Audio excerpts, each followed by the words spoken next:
जब वो बोलते हैं तो मुंह से फूल खिलते हैं। सुना है जब वो बोलते हैं तो मुंह से फूल खिलते हैं। अगर ये बात है तो बात करके देखते हैं। आपकी जोरदार तालियों के साथ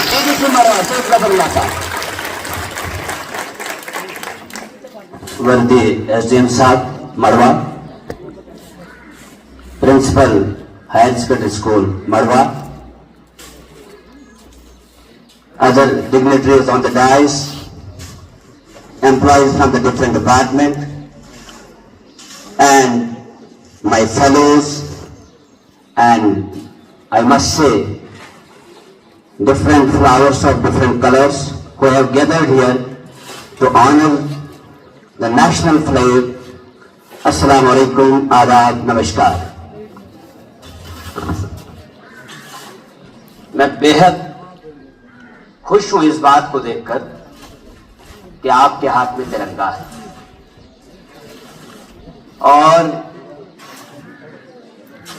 किसी शायर ने कितनी खूबसूरत अंदाज में खूबसूरत बात कही है कि ये सूरज ये सितारों का जहां तुम्हें कोई नहीं देगा, ये सूरज ये सितारों का जहां तुम्हें कोई नहीं देगा, जमीन खोई तो तुमको भी अमा कोई नहीं देगा।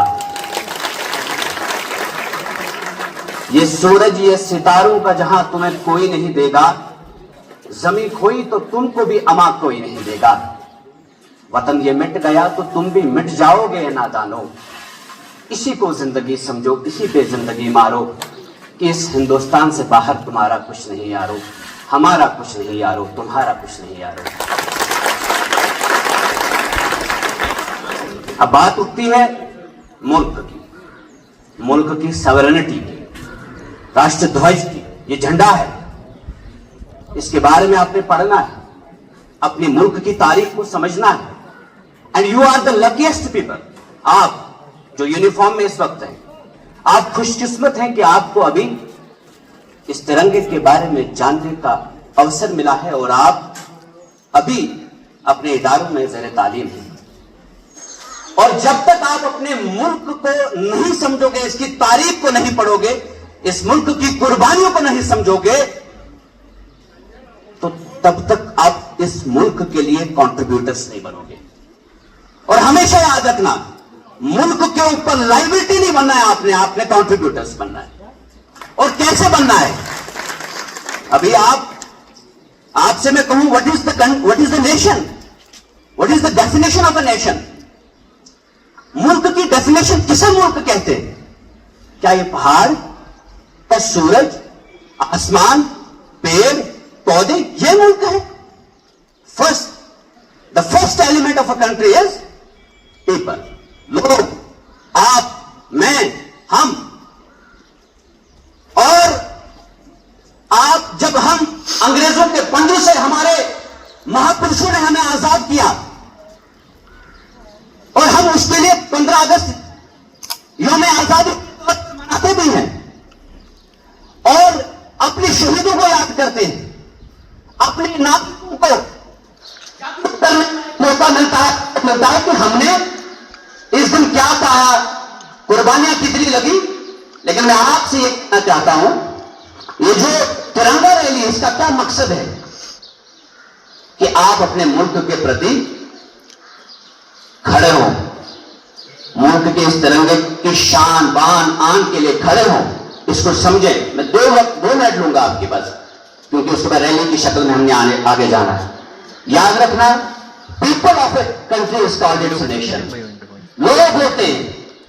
और जब हमने अंग्रेजों से अपने आप को आजाद कराया, हमारे महापुरुषों ने आजाद कराया, आजादी हासिल करना ही काफी नहीं है, बल्कि आजादी का तहफ्फुज़ करना भी बहुत ज्यादा जरूरी है। और वो आजादी का तहफ्फुज़ कैसे होगा? हम अपने राइट्स और अपनी ड्यूटीज दोनों को निभाएं। हमारे rights, we have 6 to 7 fundamental rights. Right to life, fundamental right, right to freedom of religion, fundamental right, right to protection of life, fundamental right. But at the same time duty क्या है आपकी?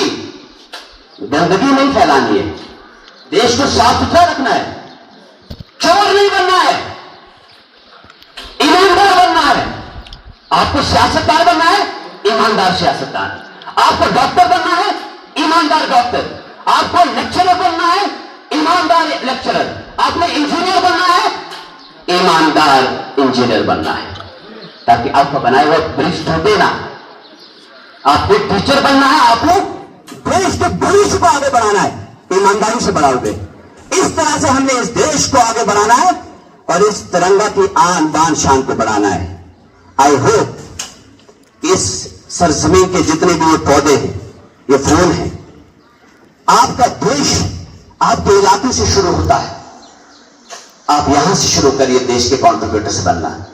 आप ये मकसद बनाइए, ये दृढ़ संकल्प आपका होना चाहिए कि I want to become a doctor, I want to become an engineer, not just doctor. ईमानदार डॉक्टर बनना है, ईमानदार इंजीनियर बनना है। इस मुल्क जिस सरजमीन पे आप रहते हैं, इसके लिए भी वफादार रहना है, कंट्रीब्यूटर बनना है। आई होप, और तभी हमारा तिरंगा इसकी आन बान शान बढ़ेगी। कोई मुल्क हमारा कुछ नहीं बिगाड़ सकता। हमारा मुल्क इतना मजबूत है, हमारे पास मजबूत सेना है, हमारे पास मजबूत इदारे हैं। बस इन सब चीजों का तहफ़्फ़ुज़ करना है आपने और हमने। आई होप कि आप सब और हम सब आज के इस खूबसूरत अवसर पर ये संकल्प लेंगे कि हम इस मुल्क के लिए वफादार भी रहेंगे, ईमानदार भी रहेंगे और जज्बे के साथ इस तिरंगे की आन बान शान के लिए लड़ेंगे। शुक्रिया।